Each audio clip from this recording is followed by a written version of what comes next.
I'm Veronique. And I'm Sylvia. Welcome to the High Vibes and the Mind podcast, where multicultural moms connect.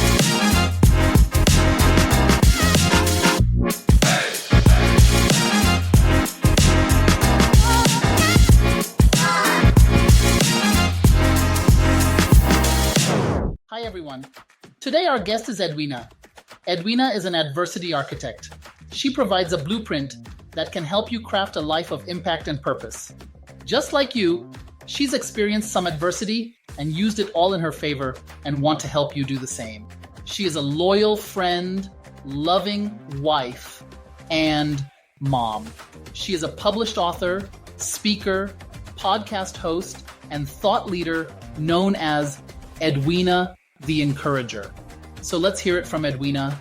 Enjoy the show. Hi, welcome back everyone. This is Veronique and Sylvia. This is High Vibes and a Mic. And today we have a guest. Her name is Edwina. How are you today? I'm doing well. Thanks for having me today. Oh, thank you for coming. Sylvia, how are you today? Doing good. Welcome, Edwina. Thank you. So, Edwina, so we're going to start. Can you tell us a little bit about yourself, about your background? Sure. So I've got a lot of things that I've done in my past. I'm a military veteran. I'm a retired paramedic. I have nearly 2 decades of entrepreneurial experience. And I'm doing speaking, public speaking, an author and a podcast host. And I do some coaching and consulting. Yeah, that's what I saw on your, on your website. You were talking about something that you created as called Noise, and Yes. that's an acronym for Narrative of Inspiration, Strength, and Encouragement. So, can you tell us a little Exactly. bit, what inspired you to create Noise, and how it helped Well, in your journey? yeah. Thank you for asking. So, I'm a wife and I'm a mother, and with my second husband, we have a couple of kids. But my first husband, when that ended, I found out that he was a con man. Now, this marriage ended almost 2 decades ago, but it took me 16 years to talk about that publicly. Matter of fact, it was only about a year and a half ago that I started talking about it. And when I did, I said, okay, it's my time to make noise.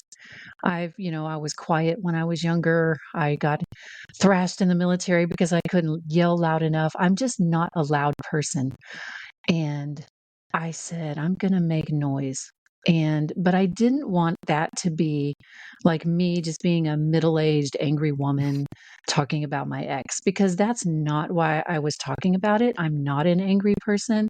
I'm at peace. I love my life. I have forgiven him. But there were some things that I needed to talk about and reasons why I needed to talk about that.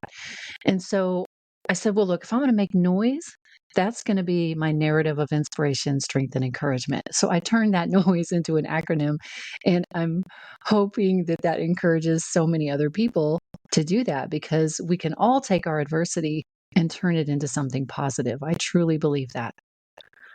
Yeah, because you said that you are an adversity architect, right? So you help people with, who have went through a tough time. Yeah, so I call myself an adversity architect because I help women and audiences build beyond their adversity so they could craft a life of impact and purpose. So, how do you help people who are struggling to actually, especially the ones who are feeling stuck in a situation, to find their way out through the type of work that you offer? Yeah, so I with my book and with my speaking, I'm just a motivational speaker, and I have this thing that I compiled. I call it the Rocky Water approach to life, and it's an acronym for some different things, and it's not about toxic positivity. I think that's a bunch of junk, but it's actually just some actionable items that you can take and truly apply in your life, and not look at adversity as such a bad thing. If you look back in history, all the women who have done incredible things, they all did it because they had adversity, right? So sometimes we get inside of our own heads and we say, "Oh my gosh, this is happening to me. Why is this happening to me?" Well, you know what? Why is it happening to you? What is inside you that can come out of this adversity and help you create impact in the world? It's going to make you a better person and will make the world a better place. So, uh, my framework, I talk about and write about with that, and then I have an inner circle where it's actually just a community of women who can work with me, and you literally have that community to fall upon. Because I just made a post about this yesterday that sometimes we do these big things. We start a podcast, we grow a TikTok following, we start a business, and your closest friends and family don't even acknowledge that you did it. That's very, very common. And so a lot of people can think, well, oh my gosh, these are the people that love me. Why are they not supporting me? Well, it's okay. First of all, accept that that is normal. They're still your loved ones. You can still love them. They can still love you, but they're not going to do that. That's not their role. You need to find and get in the right room with the right people who will support you. That won't be in a competition with you, but they will be a support with you. And then hopefully that group is run by a mentor that has really good experience and a lot of knowledge to help you get where you're trying to go.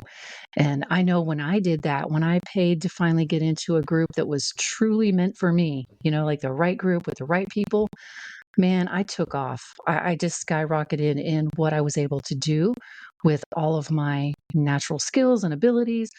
And, there's just things you don't know, and you don't know until you find out. And then you're like, oh my gosh, wish I would have known this earlier. So it is worth it to pay to get in that right room to get that information, because when you're paying for one thing, that means the other people in there are paying. And so you're all going to pay attention. You're not going to be tearing each other down. You're there because you're committed and you're ready to go to the next level. Yeah. And you have the same, mostly the same goal, or you're trying to attain together, going from the same level. Yeah, that makes definitely a difference.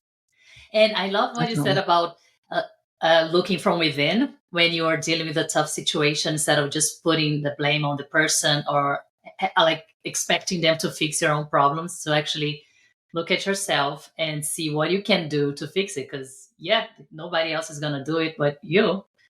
And we can turn, like you're saying, challenges into like the chances of becoming something new, like creating something that is going to be beneficial for you, right?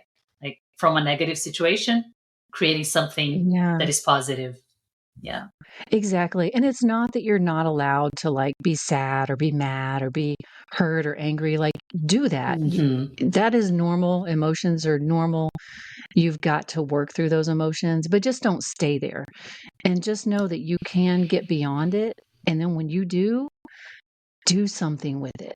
Like, there really is something beautiful that can come out of it. Yeah. So sometimes, when you're in it, it's so hard to think about doing something with it. It is, yeah. And that's not the time. That's honestly not the time. When you're going through it, when you're in the middle of it, get through it. You know what I mean? Like, that's right. Yeah. And there are things to do, like I said, while you're going through it. But if I think the more we can listen to inspirational and motivational things, the better off we're all going to be, because we all need reminders. Even me. I mean, they call me Edwina the Encourager. I'm full of encouragement. I love to encourage people, but I regularly listen to other things that are encouraging, motivational, because we all just need those reminders, because life kicks you in the pants every day. So whether it's a flat tire on the way to work or whatever, you're like, oh my gosh, there's always something. So just stay encouraged as much as you can. So what do you read? Or do you listen to audiobooks? Or do you have like a favorite book that really inspires you? Yeah. So, that's so funny. You talk about books. I'm one of those people, I read like 3 books at a time. I don't know what that is. I guess it's an ADD Oh, thing. But, I can't do that. I get bored. Like, I read it, and it's even as good of a book it is, I like, I gotta do something different, and then I rotate them. But I have Think and Grow Rich I'm working through. I Mhm. have let's see, I have How to Know a Person. That's a really good book. I'm in the middle of that one.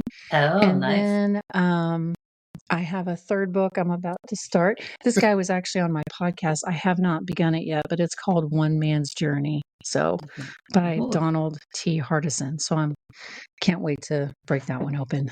But yeah. that's exciting. That's nice. I've read the So first one, Think and Grow Rich.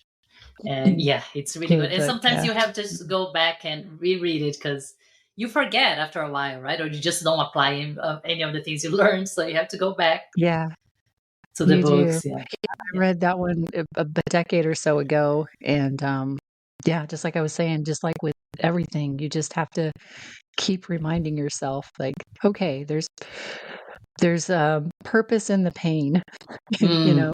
Yes. And also, you talk about you have like a near-death experience. What was that about? I did. Can you So tell us about this? sure. So I was always just such a healthy person. And in 2020, I was, let's see, I was about 44 years old. And we had moved back from Chicago right at the beginning of COVID. And we were back in Texas. And a few months after that, I just started just a decline. And so we moved back in March of 2020. And by the end of May, May 30th, I drove myself to the ER. Now, I was much worse off than I let on, but I'm hard-headed. That's another story. Um, my kids were asleep, so I told my husband, I said, I'm just going to drive myself to the ER and get checked out. I'll be back in a little bit. And they actually did almost discharge me. They were writing up the discharge papers because they checked me out. They're like, can't find anything. You're all right. And thank God the doctor noticed that my heart rate was just off the charts. So they couldn't even legally send me home. They came in, they said, we got to run some more tests. There's something going on. And then right there in the ER, they said, we still don't know what's going on, but it is bad. Like you either have cancer or you have heart, like some kind of organ failure, like something big is going What? on. And so it went from, we're discharging you, you're good to go, to this is super bad, and I was like, what is going on? And so thank God they did not discharge me because I probably would have died. And the next day they ran some more tests, and I was shocked when they came in and said, your heart is only functioning at 15%. And you can drop dead if it's below 35%. You could just like have sudden heart failure.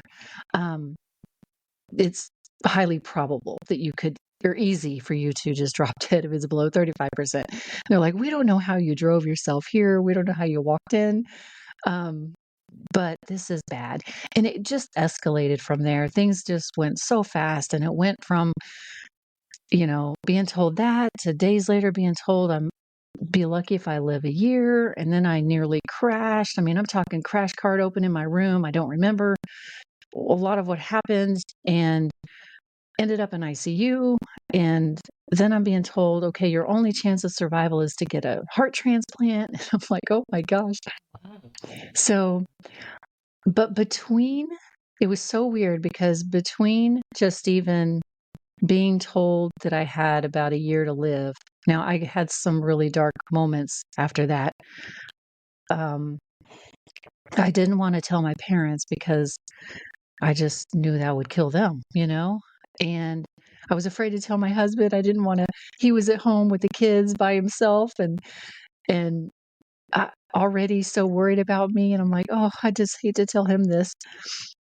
And so I called a friend one evening and I said, I'm just in shock. And I was crying. I'm like, I cannot believe I'm going to die and leave them behind. Like, this just came out of nowhere, And, I'm like, I asked her to pray with me. I, of course, prayed in my own time.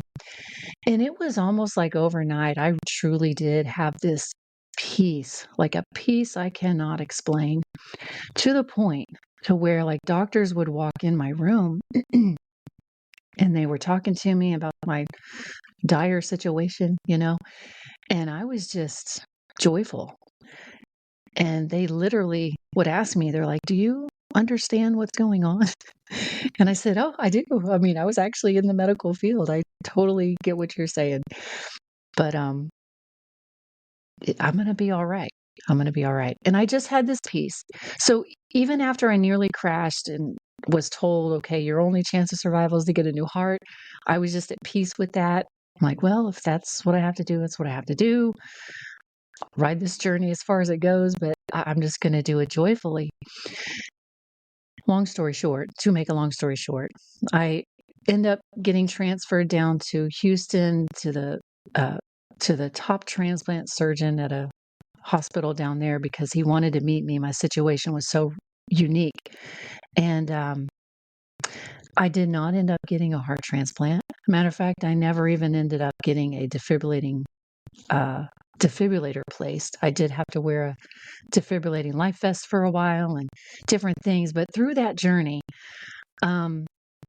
I got back into painting, and I hadn't painted in like 30 years because I just been a busy person, joining the military, doing all the things I did, and never just slowed down to have any kind of a hobby. So I got back into painting because I knew I needed to slow myself down, right? And so I had never done watercolor painting, but I started watercolor painting. I used to do oil paints like 30 years ago. And with oil painting, are either of you painters by any chance? No, I'm Ever not. painted?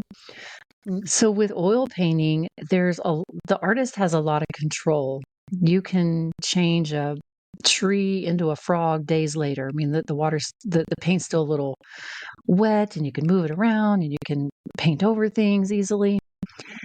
So one day I was at my dining room table doing this watercolor painting that I'm still kind of learning. And in my head, I was just thinking to myself about how different this paint was, in that I was thinking about it. And I was like, yeah, because the water has a lot of control with this. Like, I don't really have the control the water does. And it just hit me. And I started crying. And I was like, oh my gosh, that's kind of like me. Like, I have no control in this situation.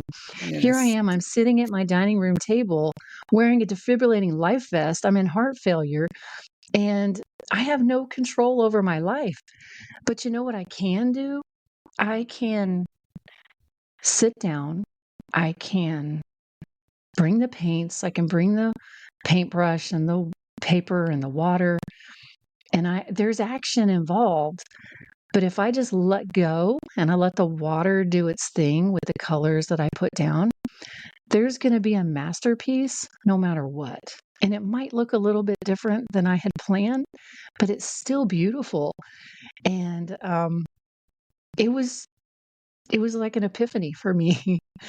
And so that major thing alone is what kind of put me on the path that I'm on now. So I see that. Sounds what a story. Yeah, I can feel that you're getting emotional even talking about it. Yeah.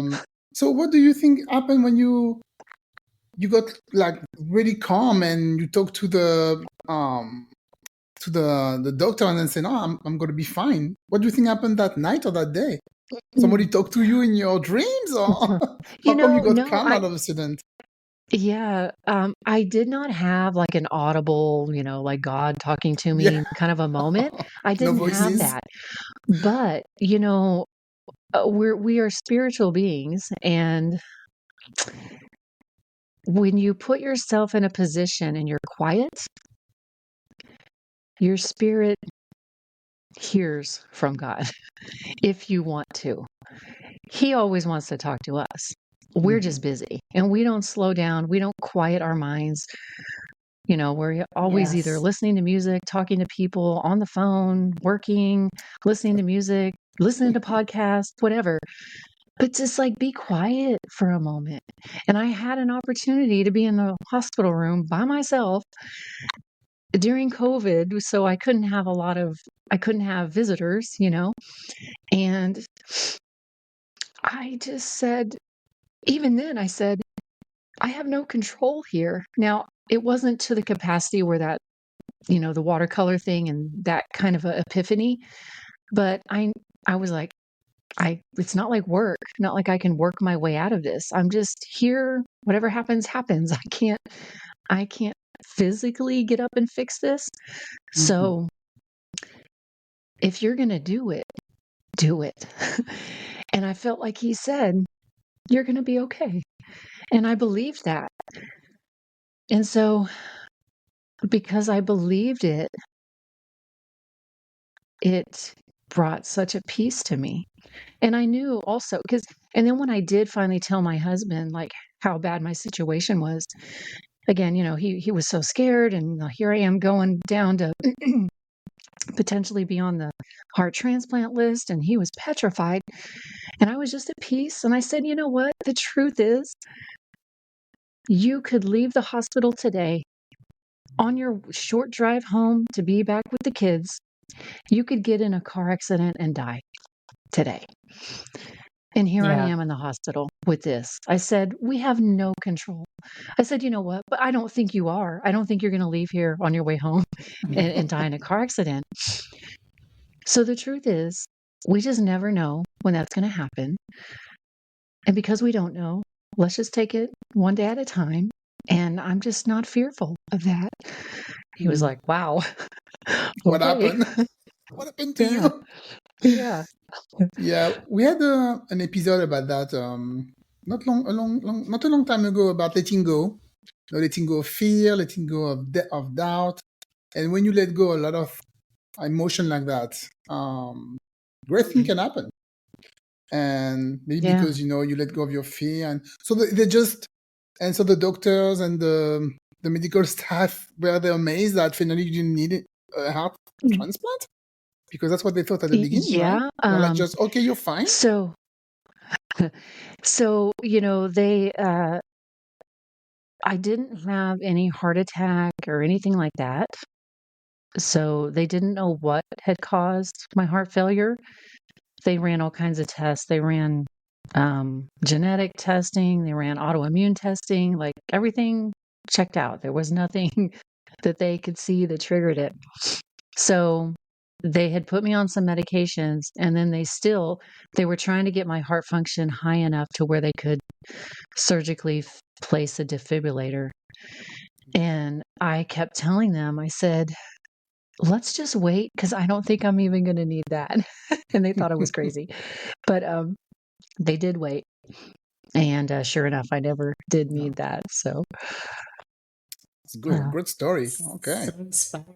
So that led you to start your own business, of working, like helping people get over all their trying to work on their obstacles, and like help them improve their life. That's how, like, after that experience, you just what exactly led you to that, like, really wanting to work with people? Although you did before as a paramedic, right? You're already working as right. And exactly. And I was already also a business owner, like I have a local service business. So I was doing that. But what made me shift my direction from just my other businesses to doing what I'm doing now was, of course, I had come out of this heart failure and had this like new lease on life, like new way of looking at life.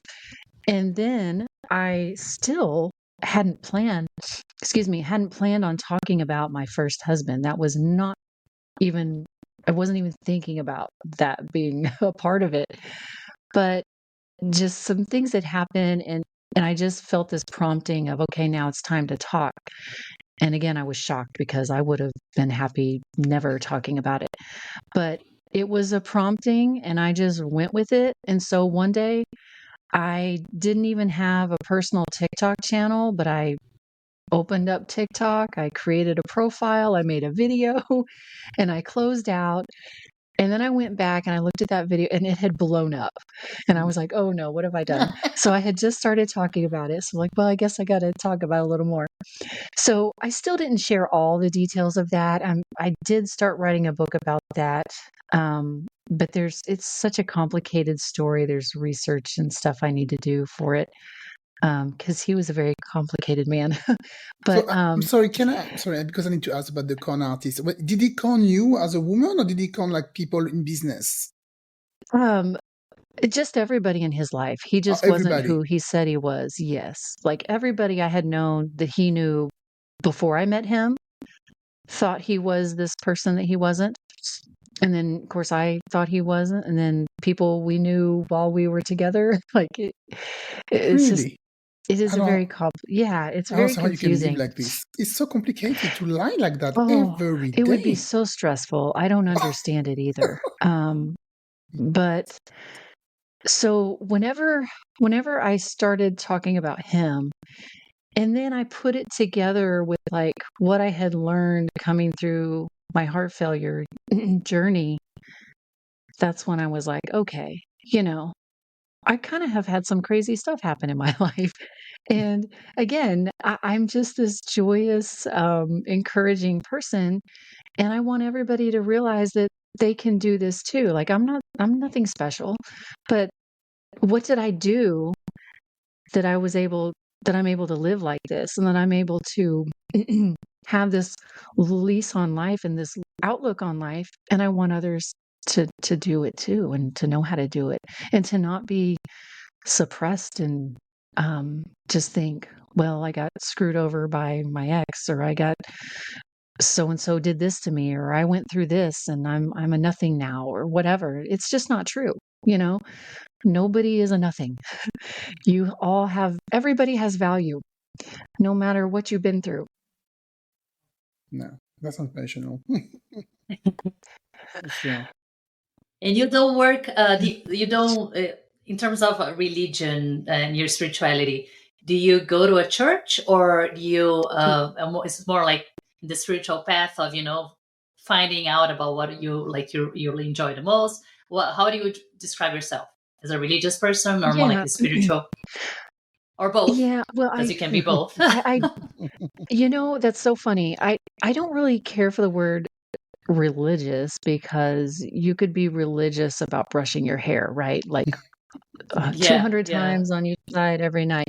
Like religion is a repetitive act where it may not even have anything to do with your heart, right? I know a lot of religious people who creep me out, like they're not good people. Mhm. So, but I was raised I did grow up going to church, and I believe in God.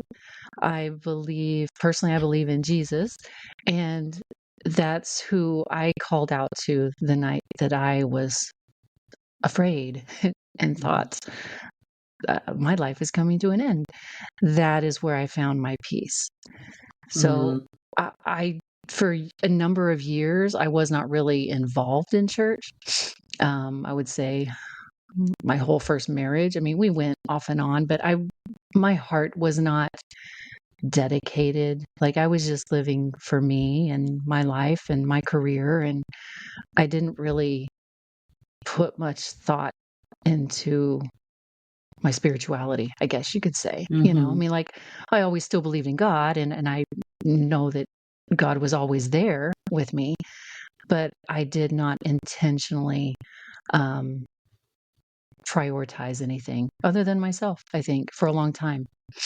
But with my second husband, and when I had gotten pregnant with my son, and he's 12 now, I was like, I want to start going back to church. So we went, but I feel like I kind of had a little bit of a wall up when I first started going back, because you just, when you separate yourself from somebody, even if that's God, if you separate, he never separates from you. But if you separate yourself, you feel like you don't have a right to go talk to them. Does that make sense? Yes. Yes, it does. Like, or commune, like commune is a word. It's like commune is eating with somebody.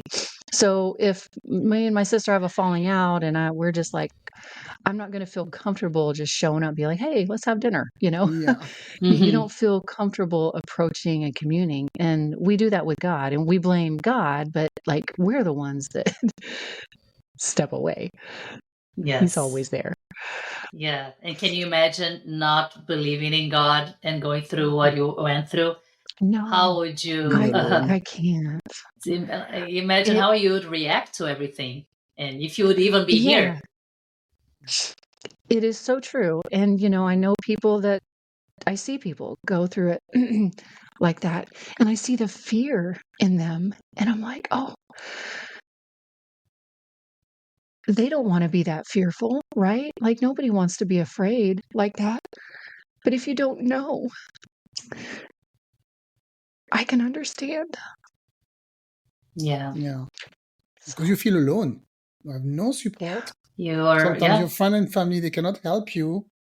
You need some spirituality. Yeah. I mean, you just feel like not everything is working against you and you can't count on any, because there's no God, there's nothing. So it's tough. It's tough. But once you know that everything is in the hands of God, that you can just let go, it's just so powerful. I think it brings up such a freedom.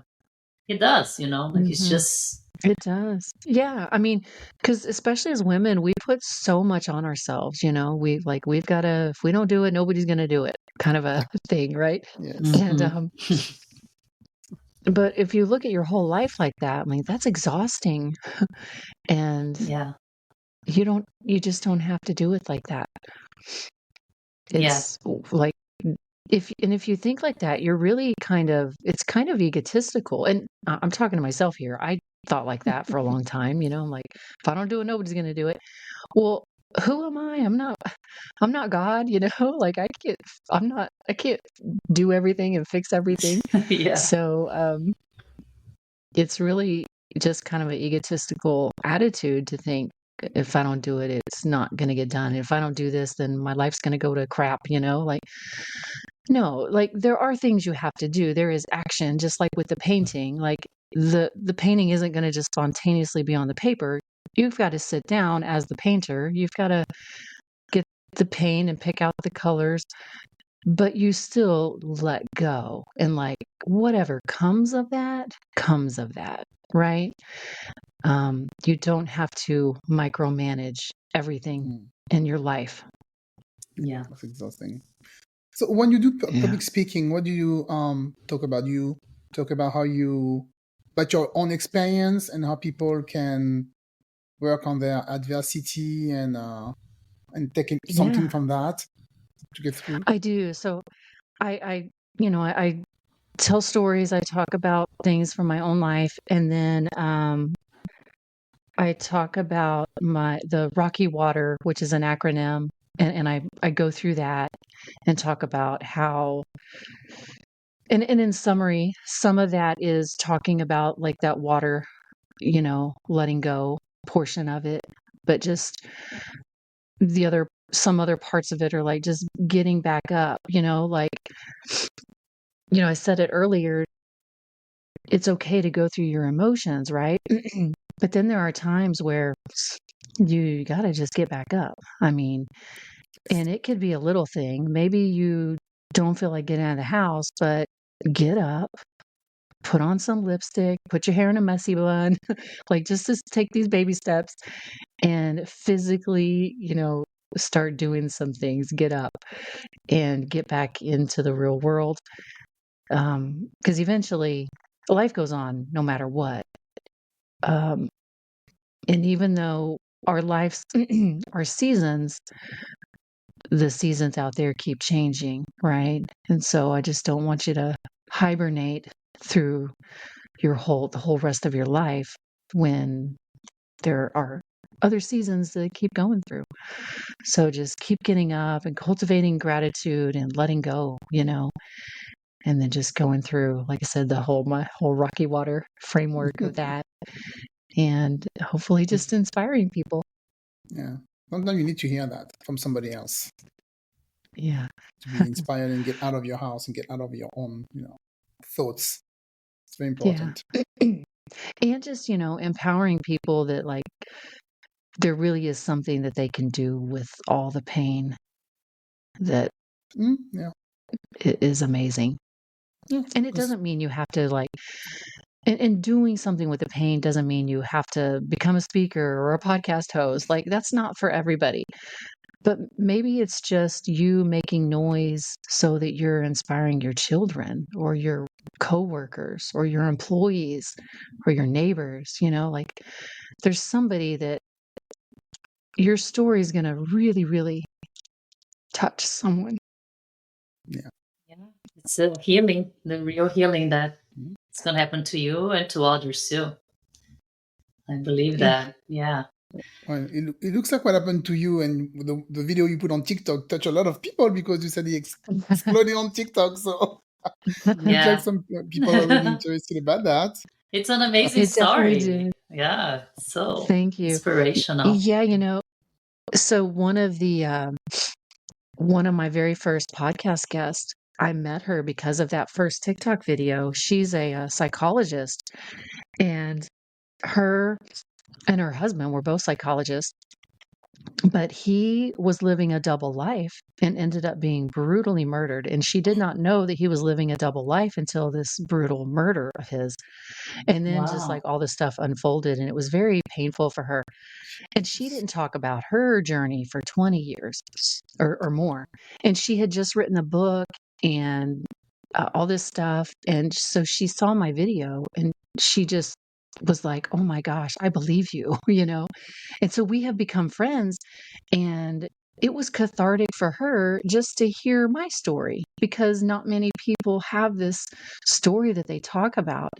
So even if it was just for her, like I feel great that, Yes. yeah. Because you're helping. It's like both of you are healing your own traumas or old like past wounds that you're dealing with. Both of you benefited from that. Yeah, I can see that. Yeah. It's I don't know amazing. how Definitely. you can live a double life. It's exhausting to live your own life already. We're doing so many things nowadays. I know. Yeah. I don't understand how you can have when do you have the time to have a double life? This is the thing I'm always amazed, when I Yeah. hear the stories. Yeah. You It's have to unbelievable. really, really, really not believe that who you are is good enough. Okay. Yeah. Yeah. So you have to make up That's the somebody only else. way, like you think there's no value in who you are. So you have to create this fake person who has value, where the truth was like my ex was good looking. He's very, very intelligent. Like if he'd have just used all his powers for good, I know, he right? could have done amazing things in life.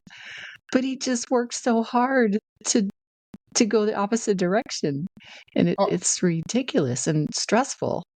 I believe you have to and be. I believe you have to be smart to do that. There's no way very because smart. you have to lie all the time, remember your lies and everything and stuff. So Yeah, I for believe you have to be decades. smart Yeah, for decades. I agree. It's very different. It's beyond just like a good liar. It's so the deception is baffling. And where So- did he end up? Right. Is he in jail? Or? He did go to jail Jail. some years after we were divorced. He's out now, and honestly, what I know now, not even that far from me, like an hour or so from what I hear. Oh, wow. And that was a detective who told me that. But I don't like that. But that's also kind of why I started that, talking about him was I had, like I said, come out of my health scare. And then I still felt like he was trying to talk to me, but pretending he was somebody else through my business and stuff. Oh, And I I was so see. exhausted from feeling like that. And so in my head, that's where I was like, okay, I have been quiet all this time and he still hasn't gone away. Like, I'm not going to be quiet anymore. I'm going to make noise because I feel like if I start making noise, he doesn't want light shown on him. Like, maybe he'll run away because being quiet hasn't made him go away. And so, again, that's kind of where the making noise, but then merging it with like, let's just turn all this bad stuff into good noise. No, there you Mm. are now. That's great. I gotta thank him in a I way. do. Yep. Yeah. So I said, adversity is your greatest asset. So, And Yes. the book that you wrote, Dare to Dream Big, right? It's got nothing Dare, to do with him, right? It's about you and your experience and how to help people, with adversity. But it's got nothing to do yeah. with him. So, yes. So, Dare to Dream Big is an anthology. So, I'm a co-author with a few other writers. Okay. And my chapter in Oh the yeah, I book know the people. is, Yes. yes, and my chapter in the book is called Become a Noisemaker. So Okay. I do talk a little bit. It is about business, the book is, but I also talk a lot about just like life, because life, you can't be a business owner without confronting your life. So it's all combined. So there's a lot Yes. of good lessons in it. Okay. Great. Yeah. Did you have another question, Sylvia? No, I think I'm good. Yeah, it was amazing. Yeah. Loved it. Well, One of the thank best you. interviews. Very good. Very Oh, good thank interview. you.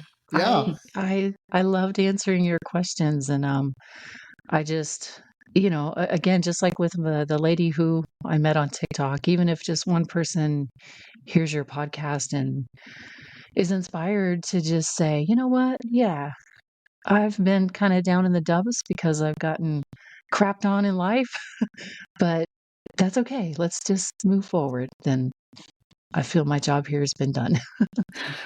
And you offer only group session, or do you offer also one-on-one session to have people? I have both. So if Both? people Okay. want to go to edwinaadams.com/links, LINKS, they can find all my stuff, whether it's coaching or business consulting or Okay. speaking or the And your podcast, TikTok? whatever. In Yes, your TikTok social is all media there. too. It's all there. Okay. Yeah, it's all there. So Okay. But we make sure to definitely. put all the information in the show notes. This way people can just find you, if they want to contact you. Okay. Thank you for Thank coming. you. Thank you for coming to the show. It was great. Very, very interesting and inspiring. Thank you so Um, much. Yes. We learned a lot today. I Yeah. love talking, about God and, hearing, not hearing, but like making, like, knowing His presence is close to you even when you don't pay attention. So I love stories Yes. like that. So thank you for sharing with us today, Edwina. Thank you for letting me share. Thank you. All right, guys. That's all for today. So talk to you soon. Thank you. Bye. Bye. Thank you for tuning in to High Vibes and a Mic. Until next time, laugh hard, stay silly, and never forget to bring your sense of humor. Please follow us on Instagram, Facebook, and YouTube.